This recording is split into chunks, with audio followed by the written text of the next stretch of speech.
Welcome madam. నమస్కారం అండి. And SP స్టూడియోకి వచ్చిన థ్యాంక్ యూ. ఏంటి ఇప్పుడు అంటే మామూలుగా చూస్తే చాలా అమాయకంగా ఉన్నారు. ఎమ్మెల్సీ ఎన్నికల్లో పోటీ చేసిన ధైర్యం ఎందుకు చేస్తున్నారు? అమాయకత్వం అనేది జస్ట్ కనిపిస్తుంది, బట్ మేము నిజాయితీగా పని చేయగలుగుతాం కాబట్టి ఎమ్మెల్సీని ఎన్నుకోవడం జరిగింది. అంటే ఎందుకు అంటున్నానంటే పేర్లు చెప్తేనే కొద్దిగా చాలా మంది భయపడే పరిస్థితి. అంజిరెడ్డి కావచ్చు, నరేందర్ రెడ్డి కావచ్చు, శేఖర్ రావు కావచ్చు, ఇంకోలు కావచ్చు. అంటే వాళ్ళు చూడడానికి ఆర్థికంగా, సామాజికంగా, పొలిటికల్ గా అన్ని రకాలుగా బలంగా ఉన్న సమయంలో ఒక సాధారణ గృహిణి, అంటే అడ్వకేట్ కావచ్చు, సాధారణ గృహిణిలా ఉన్న మీరు ఎలా తట్టుకోగలుగుతారని ఫీల్డ్కి వచ్చారు? ఇప్పుడు వాళ్ళ ఎక్స్పీరియన్స్ అంతా మా వయసు ఉంది, వాళ్ళ దగ్గర డబ్బు బలం, అంగబలం ఉంది, మా దగ్గర నాలెడ్జ్ ఉంది. కాబట్టి ఎవరికి తప్పు చేయనప్పుడు భయపడాల్సిన అవసరం లేదు మనం. కాబట్టి వీఆర్ అడ్వకేట్స్, మేము ఒక ప్రొఫెషన్లో ఉన్నాం. ఇలాంటి వందల వేల మందిని చూస్తుంటాం రోజు. ఎవరికి భయపడాల్సిన అవసరం లేదు. మేము న్యాయంగా సేవ చేయడానికి వచ్చాం, దాంట్లో భయం ఎందుకు సార్? ఇంకా ఓకే, సేవ చేయడానికి వచ్చారు. మిమ్మల్ని ఎంతమంది గుర్తించి ఓట్లు వేయగలుగుతారు అనుకుంటున్నారు? మీకు వెయ్యాలనుకునే వాళ్ళు వేస్తారు. గుర్తించి అంటే డబ్బుకు ప్రలోభపడిన వాళ్ళు, భయభ్రాంతులకు గురైన వాళ్ళు, సమాజం మీద ఎలాంటి సోయి లేని వాళ్ళు ఉంటారు కదా, అలాంటి వాళ్ళు సరైన పర్సన్కి వేయలేరు. డబ్బు తీసుకున్న వాళ్ళకి, అసలు అన్యాయం ఎక్కువ చేసే పర్సన్స్ కి వాళ్ళు ఓటు వేయగలుగుతారు. అట్లా నాకు ఎవరేస్తారంటే వెల్ ఎడ్యుకేటెడ్ పర్సన్స్ ఎవరైతే ఉన్నారో, నిజంగా మన ప్రజాస్వామ్యం మీద వాళ్ళకి ఒక దృష్టి ఉంటుంది. చట్టసభల్లో ఒక మహిళ మొదటిగా వచ్చింది, చట్టసభల్లో తన గలం వినిపించాలి అని అనుకునే వాళ్ళు ఉంటారు కదా, నా బలగం కూడా వాళ్ళు వేస్తారు అంతే. మీరేంటి గ్రాడ్యుయేషన్ కి, అదే ఇప్పుడు మన కరీంనగర్ ఎమ్మెల్సీ కాన్స్టిట్యున్సీలో ఉన్న గ్రాడ్యుయేషన్స్ లో ఏం ప్రాబ్లమ్స్ గుర్తించారు ఎక్కువ? అసలు నిరుద్యోగులకి ఉద్యోగ అవకాశాలు అసలు లేవు సార్. ఉద్యోగులు ఎవరైతే ఉన్నారో 317 జీవో అని చెప్పేసి వాళ్ళని ఇబ్బందులకు చాలా గురి చేస్తున్నారు. ఇది చాలా మెయిన్ ప్రాబ్లం. ఇదైతే లాస్ట్ ప్రభుత్వం ఏదైతే ఉందో వాళ్ళు ఇది చేసి వెళ్ళారు. తర్వాత ట్రాన్స్ఫర్స్ అవడము, ఫ్యామిలీ ఒక చోట, జాబ్ పర్సన్ ఒక చోట, ఇలా వాళ్ళకి ఫ్యామిలీలో చాలా ఇబ్బందులు గురవుతున్నాయి. నెక్స్ట్ వచ్చేసి వేతనాల పెంపు, డిఏలు ఉన్నాయి సార్. ఆ డిఏలు పెంపు అనేది లేదు అసలు. ఇప్పుడు ఒక ప్రభుత్వ ఉద్యోగం అనే వాళ్ళకి ఒక కొంత జీతం వస్తే అదే జీతంతో అన్ని మారుతున్న రోజులలో వాళ్ళు ఎలా బ్రతకగలుగుతారు? ఒక డిఏ పెంపు అవ్వాలి, అలాంటి కొన్ని చర్యలు ఉంటాయి. ఈ 10 సంవత్సరాల నుంచి ఏం జరగట్లేదు కదా సార్. కాబట్టి ఇవన్నీ నా దృష్టిలో ఉన్నాయి అన్నట్టు. చాలా మంది క్లయింట్స్ వస్తారు, మనం బయట సేవకి వెళ్ళినప్పుడు కూడా. ఇప్పుడు గ్రాడ్యుయేట్స్ అనగానే ఒకటే రంగంలో కానీ ఒకే ఆర్గనైజేషన్ లో కానీ లేరు, లక్షల మంది చాలా ఆర్గనైజేషన్ లో ఫిక్స్ అని అయ్యి ఉన్నారు కదా. వాళ్ళందరికీ మీ స్లోగన్ ఎట్లా వెళ్తుంది వాళ్ళ మైండ్ లోకి? ఇప్పుడు నిజంగా ఎవరైతే నిరుద్యోగులు ఉంటారో, ఉపాధ్యాయులు ఉంటారో, ఉద్యోగం ఉంటారో, డాక్టర్స్, ఇంజనీర్స్, ఇట్లా చాలా రకాల డిపార్ట్మెంట్స్ వాళ్ళు పట్టభద్రులు ఉన్నారు. నిజంగా వాళ్ళకి ప్రాబ్లం ఉంటే నాకు ఓటు వేయమని చెప్పండి, మనం వాళ్ళని ప్రాబ్లమ్ సార్ట్ అవుట్ చేస్తాం. వాళ్ళకి ప్రాబ్లమ్స్ లేదనుకుంటే ఎవరైతే పని చేయరో వాళ్ళకి ఏమని చెప్పండి, అది వాళ్ళ ప్రాబ్లం, మనది కాదు. మనకు ఓటు వేసిన వాళ్ళకి మనం న్యాయం చేద్దాం. మీరు పొలిటికల్ గా ట్రై చేయలేదా? టికెట్ ఏ పార్టీ నుంచి కానీ అన్న? అసలు ఎంతో మంది ఉద్యోగులు, ఇప్పుడు మీ స్టూడియో ముఖంగా కూడా నేను చెప్పాలి, ఎంతో మంది నిరుద్యోగులు చాలా మంది పోరాడిండ్రు, తెలంగాణ ఉద్యమాన్ని పోరాడిండ్రు. ఎంతమంది నిరుద్యోగులు గ్రాడ్యుయేట్స్ కి వాళ్ళు ఒక స్థానం ఇచ్చారు చెప్పండి? ఎన్ని చైర్మన్ పదవులు ఇచ్చారు చెప్పండి? ఎవరైనా కూడా అంగబలం ఉన్న, ఆర్థిక బలం చూసి అక్కడ తీసుకెళ్లి కూర్చోబెడుతున్నారు. వాళ్ళ బుర్రలో ఏముండదు, ఇంకా నెక్స్ట్ నేను ఎలా సంపాదించాలి మట్టుకే ఉంటుంది. ప్రజలకు ఏం చేయాలని కూడా వాళ్ళకి తెలియదు. ఎంతో మంది నిరుద్యోగులు బలైపోతున్నారు రాజకీయాల పేర్లు చెప్పుకొని వాళ్ళతోని పనులు చేసి కూడా.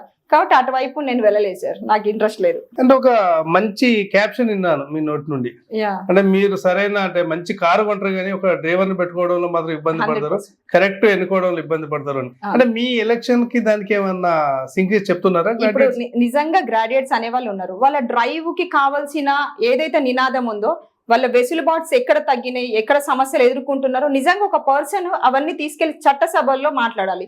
రాష్ట్ర స్థాయిలో, కేంద్ర స్థాయిలో మాట్లాడితే వీళ్ళ సమస్యలన్నీ సద్దుమణుగుతాయి సార్. వీళ్ళు సరైన పర్సన్ ఎంచుకుంటేనే కదా వీళ్ళ తరఫున వెళ్ళి మాట్లాడేది.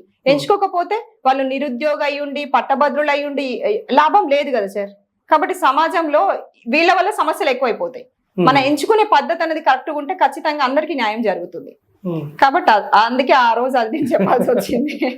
అంటే ఇంకోటి కూడా చాలా స్పష్టం, అంటే ఉన్న నిజామాబాద్, మెదక్, కరీంనగర్, ఆదిలాబాద్, ఈ 4 ఉమ్మడి జిల్లాలతో కూడా మీకు మంచి ఆత్మీయ, కుటుంబ, సామాజిక నేపథ్యం ఉందంటారు? అవును, ఉంది సార్. ఇప్పుడు మాది ఆదిలాబాద్, నా హస్బెండ్ వాళ్ళది కరీంనగర్, మెట్టినీళ్ళు. కాబట్టి బంధు మిత్రు వర్గాలు అన్ని డిస్ట్రిక్ట్లలో ఉంటారు. ఇప్పుడు మొదట ఒక ఆడబిడ్డ వచ్చిందంటే మా వాళ్ళైతే అందరు నాకు సపోర్ట్ చేస్తారు సార్. ఇంత 56 మంది లిస్టులో నేను కనిపించే వన్ ఉమెన్ ఉన్నాను, ఇంకా 2 ఉన్నారు కూడా కనిపించట్లేదు బయటికి. బట్ ఒక పోరాటంలో ఒక స్త్రీ వచ్చిందంటే ఖచ్చితంగా ఎంకరేజ్ అనేది చేయాలి కదా. ఇప్పుడు సావిత్రిబాయి పూలే గారు అప్పుడు అలా చేసుకుంటూ ముందుకు వచ్చారు, చాలా అవమానాలకు గురయ్యారు. రాణి రుద్రమాదేవి గారు కావచ్చు, ఇలా ఎంతో మంది యువతులు ఉన్నారు, సరోజిని నాయుడు గారు కావచ్చు.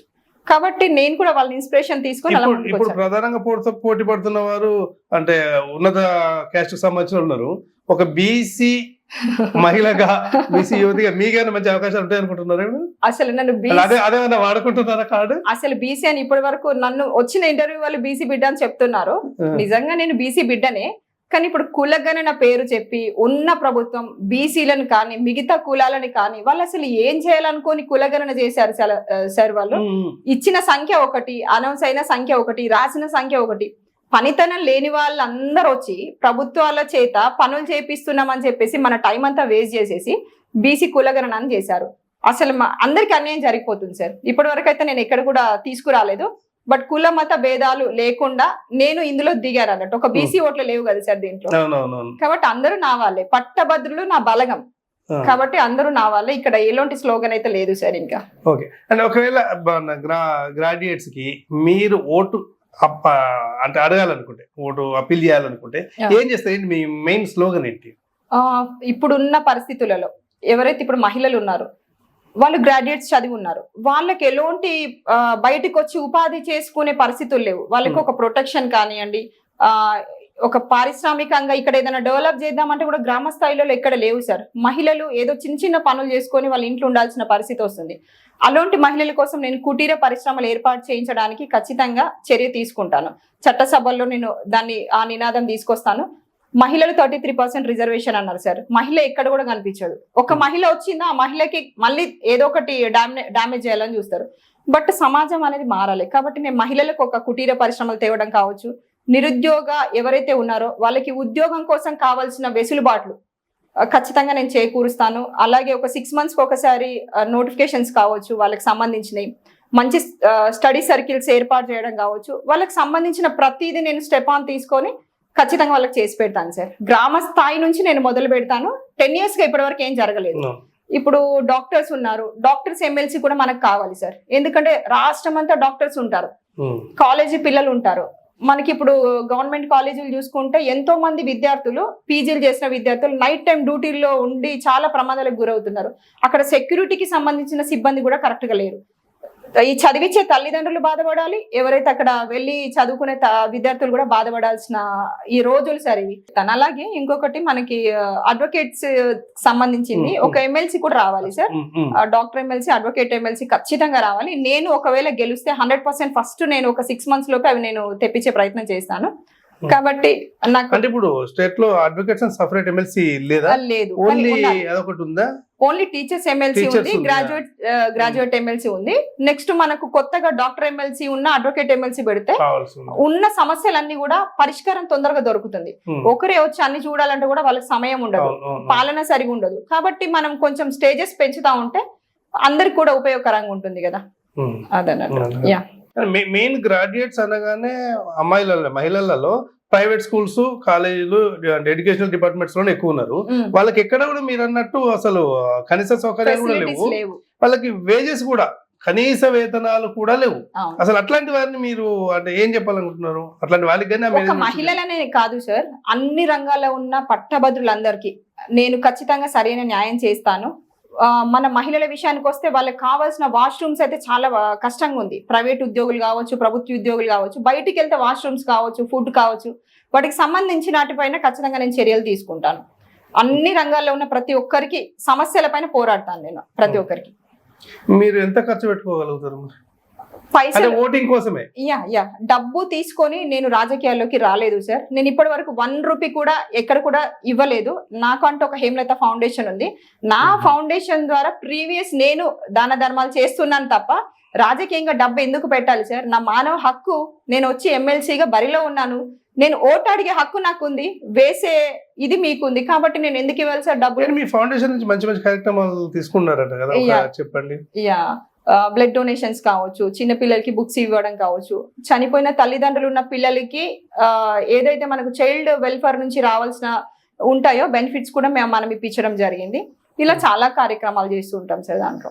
యాక్చువల్ గా ఇప్పుడు పోటీ చేస్తున్న వాళ్ళందరూ కూడా అంటే ఎడ్యుకేషన్ ఇన్స్టిట్యూట్స్ తోని లింక్ ఉండో, పరిచయాలు ఉండో, స్టూడెంట్స్ యూనియన్స్ తోనో, స్కూల్ యాజమాన్యాలతోనో లింక్ అప్ అయి ఉండి స్కూళ్ళలోకి వెళ్ళి మొన్న కూడా ఒక క్యాండిడేట్ డైరెక్టర్ స్కూల్కి వెళ్ళి మాకేమన్నా మీ టీచర్స్ తో మీ విద్యార్థులతో అంతా చెప్పించండి అని చెప్పేసి డైరెక్ట్ ఇంత అమౌంట్ ఇచ్చి కొనుగోలు చేసే ప్రక్రియ కొనసాగుతుంది. మరి మీరు ఎలా అంటారు దాని గురించి? డబ్బు ఇచ్చేవాడు ద్రోహి, తీసుకునేవాడు కూడా ద్రోహి సార్. స్టూడెంట్స్ ఉన్నారు కదా, వాళ్ళ దగ్గర ఎక్కువ పట్టభద్రుల ఓట్లు ఉన్నాయని చెప్పేసి అందరు స్టూడెంట్స్ కి డబ్బుని ప్రలోభ పెడుతున్నారు.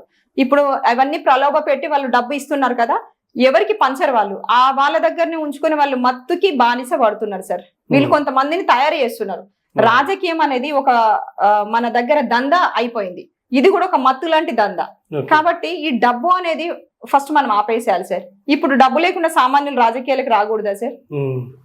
సామాన్యులకు అసలు ఇక్కడ వెసులుబాటు లేదా? రాకూడదా రాజకీయాల్లోకి? పైసలు ఉన్నోడే రాజకీయాల్లో ఉండాలన్నా? పార్టీలు అట్లా చేస్తున్నాయి కదా. కాబట్టి ఆ పార్టీలు అలా చేస్తున్నాయి కదా, మరి యువత నిద్రపోతున్నారా సార్? చూడాలి కదా, పొలిటికల్ సైన్స్ అని అదని అన్ని సైన్సులు మనం చదువుకొని వస్తున్నాం కదా. యువత మేల్కొల్పు రావాలి యువతకి. ఎన్ని రోజులని వీళ్ళకి మనము బాజా బజరింత్రీలు మోపించుకుంటా వెళ్తే అందరు లాస్ అయ్యేది మనమే కదా సార్ నెక్స్ట్. కాబట్టి వాళ్ళకి కూడా మన మీ ఆర్గనైజేషన్ కానీ మీరు చెప్తున్నప్పుడు కానీ స్పష్టంగా ఇదంతా వాళ్ళకి మనసులోకి వెళ్ళాలి. ఇప్పుడు ప్రజాస్వామ్యంలో ఇంత దోపిడీ రాజ్యం తయారైంది, పైసల రాజ్యం. ఇది అరికట్టు చేయాలంటే ఒక హేమలత పటేలే చేయలేదు, ఒక స్వస్తిక్ స్టూడియోలే చేయలేరు కదా సార్. అందరం కలిసి కట్టుగా వెళ్తేనే చేస్తాము. ఇప్పుడు బయట రాష్ట్రాలు తీసుకుంటే ఇంత డబ్బుతో కూడుకున్న రాజకీయాలు ఎక్కడ లేవు. మన దగ్గరే ఉంది కాబట్టి మన దగ్గర సమస్యలు కూడా ఎక్కువైపోతున్నాయి. ఎంత డబ్బు పెట్టాం ఆ డబ్బు సంపాదించుకునే ఇదిలోనే ఉంటాడు, కానీ ప్రజలకు ఏం చేయాలనే అది మాత్రం వాళ్ళకు ఉండదు. కాబట్టి మంచి నిర్ణయం తీసుకోండి. మీరు మంచి నిర్ణయం తీసుకొని మంచి వ్యక్తికి మీరు మంచి ప్రాధాన్యత ఇచ్చి ఓటేయండి. మీ సమస్యలకి ఒక పరిష్కారం దొరుకుతుంది. కానీ డబ్బు అనేది ఇప్పుడు మన ఎమ్మెల్సీ గ్రాడ్యుయేట్స్ 6 years పాలన, 6 years పాలనలో నువ్వు ఇచ్చే డబ్బు ఒక నెలకు సరిపోతుంది. మొత్తం 72 నెలలు ఉంటాయి సార్. ఒక నెల పోతే 71 నెలలు సార్ నాకు జాబ్ ఇప్పించావా, సార్ నాకు అది కావాలి, సార్ నాకు ఇది కావాలి. ప్రదక్షిణ ఎక్కడ చేస్తావు? డబ్బు తీసుకునేవాడు ఆఫీస్ చుట్టూ చేస్తావు. మిమ్మల్ని గలవనిస్తారా? మీతో మాట్లాడతారా? ఇప్పుడు మీ ముందు నేను లైవ్ లో చెప్తున్నాను, ఎంత మంది వచ్చి డబ్బు ఇచ్చినా కూడా ఒక్క స్టూడెంట్ తోని ఫోన్ లో మాట్లాడమని చెప్పండి, ఒక సమస్యకు పరిష్కారం చేయమని చెప్పండి. వాళ్ళకి చెప్పే ధైర్యం దమ్ము ఉందా సార్? అసలు డబ్బు పంచడం గొప్పతనం కాదు. స్టూడెంట్స్ మీద సంపాదించారు, ఇప్పుడు పనిచేస్తున్నారు. కానీ నెక్స్ట్ స్టూడెంట్స్ ఏదైతే సమస్యలు ఉన్నాయో అది కూడా నెరవేర్చాలి కదా. ఆ ధైర్యం ఉన్న వాళ్ళ మట్టికి రాజకీయాల్లో ఖచ్చితంగా ఏదో ఒకటి చేయగలుగుతారు అని నేను చెప్తున్నాను. అంటే నిజం చెప్పాలంటే అడ్వకేట్ హేమలత మేడం గారు చాలా అంటే చాలా ధైర్యం చేశారు. ఒక పక్కన కోట్ల రూపాయలు పట్టుకొని ఇన్స్టిట్యూట్లే కొనగలిగే స్థాయిలో ఉన్న వాళ్ళకు ఢీ కొట్టి మరీ చాలా అద్భుతంగా మాట్లాడారు. గ్రాడ్యుయేట్స్ అందరూ ఆలోచించి ఓటేయండి. అందరికీ నమస్కారం. నేను మెతుకు హేమలత పటేల్, అడ్వకేట్. నేను ఇప్పుడు ఏదైతే మెదక్, ఆదిలాబాద్, నిజామాబాద్, కరీంనగర్ పట్టభద్రుల ఎమ్మెల్సీ ఇండిపెండెంట్ అభ్యర్థిగా నిల్చున్నాను. నా సీరియల్ నంబర్ వచ్చేసి 46. మీరందరూ నాకు మొదటి ప్రాధాన్యత ఓటు వేసి గెలిపించగలరు భారీ మెజార్టీతో.